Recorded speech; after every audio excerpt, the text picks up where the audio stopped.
Beauty and the Beast, The Merchant's Promise, Part 1. Once upon a time in a land far, far away, there lived a wealthy merchant and his 3 beautiful daughters. The third one, though, was far prettier and wiser than the others, so everyone called her Beauty. On the other hand, her sisters were jealous and mean. They were more interested in spending their father's money. Beauty used to dream about a handsome prince. She always thought that one day she would marry the prince and stay in a beautiful palace with him. Everything was happy in Beauty's life, just like her dreams. Then one day, her fate changed. Due to a terrible storm, her father lost all his ships and so all his money. "It's all over, dear. We are no longer wealthy," he said. "Don't worry, father, all will be fine soon. We will find a way out of it. You are my only wealth. I am happy with you," Beauty replied. Soon all servants left the house because of the merchant's poverty. Beauty was running the house, while the 2 sisters kept complaining about how they were living in poverty. Beauty always prayed to God to bring back the happiness to her father's face. And one day, the merchant received news that one of his ships was sailing into the harbor. "I have good news. One of my ships has sailed into the harbor. We shall be poor no more. Right now I have to leave for the harbor. Tell me, what shall I get for each of you?" he asked.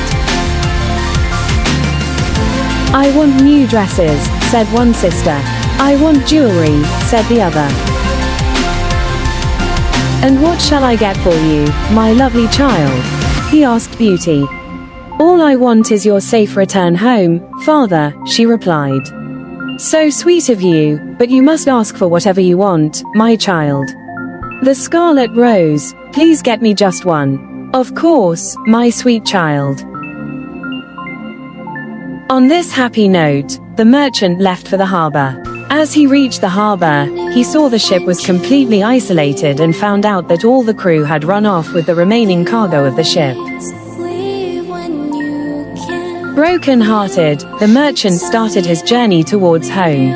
Lost in thought, the merchant wandered off the road and became lost in a dense forest. The snow was falling as if all the ocean water had turned to snow. The horse was not able to walk in this dense snow, so he let him rest under a tree. In the distance, he saw some bright lights and went towards them. It was a huge, beautiful palace. As he reached it, the gate made of shining gold swung open. It seemed very strange that no snow had fallen in the avenue of orange trees. "Oh, what a beautiful place this is," he thought. "I must enter the palace and meet the king of this palace." The merchant made his way through a great hall. He waited and looked around to see if someone would come in, but after a long wait, no one came to the place. "Hello, is someone there in the palace? Hello." There was a dining table with a fresh meal of dainty cakes and fruits. "I think I should start eating myself. Later I will thank that considerate host, whoever it may be." He lost no time in finishing his meal. After he ate his fill, he went upstairs. He opened the first door and saw a room with a nice clean bed. "Oh my, it seems I was due for some good luck." The merchant opened his eyes to a bright new day. He found a new pair of clothes ready for him. He prepared himself and went down to the hall. The breakfast was ready on the table: milk, fresh juices, and bread. He ate to his fill and got up. Hello. Is anybody here? Thank you for your hospitality. You are so generous. I am leaving now. Bye-bye." As he stepped out, he saw as many roses as the eye could see. "Oh, the scarlet rose. Well, I can take this for my beauty." He promptly approached the garden and picked out a rose. As soon as he plucked a rose, there was a loud growling sound behind him. As he turned around, he was standing in front of a tall monster with blood-red eyes, teeth, and claws sharp as knives. Who told you to gather my roses? Was it not enough that I sheltered you in my palace? This is the way you show your gratitude. Your insolence shall not go unpunished. No, spare me, merciful Lord. I thought that the generous master who gave me food and lodging in my time of need wouldn't mind if I took only one of the roses for my daughter. Forgive me, my Lord. Daughter, well, I have an offer for you then. That can save your life. What is that, my Lord?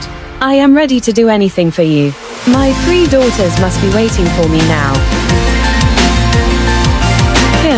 3 daughters. Okay, bring one of your daughters to this palace. I shall keep her, and in exchange, you will be granted your freedom. I promise, I promise. I am sure one of them will surely come to you. Very well, I'll give you one of my fastest stallions, and I'll give you a month to return here with your daughter. If she comes at all, she must come willingly.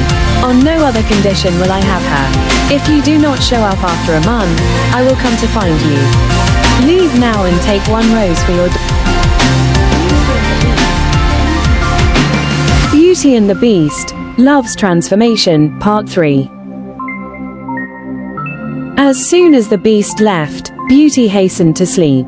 The next morning she found herself in her own house's bed. Her sisters were astonished at her magical appearance. Father hugged her so tightly and started crying with happiness. Oh Beauty, I was so worried for you. I missed you very much, dear. I missed you too, Daddy. Beauty told her father about the Beast's kindness. After much consideration, he replied, "You tell me yourself that the Beast loves you dearly and deserves your love and gratitude for his gentleness and kindness.